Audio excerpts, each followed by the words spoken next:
Cada vegada amb més freqüència els sons de la B i la V es confonen i s'agrupen en un únic so, la B.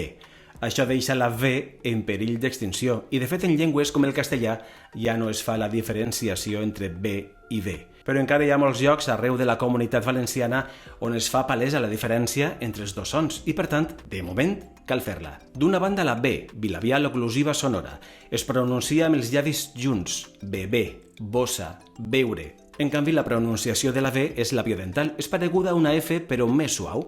Vent, veu, enveja... No cal trencar-se els llavis per a fer la pronunciació correcta, però sí és interessant fer eixa distinció entre la B i la V. Hi ha un fum de paraules que es diferencien només per este so. Var, bar.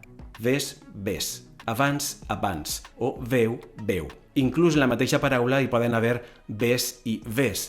Besàvia, bevent, obvi, verbal. I cal fer la diferència.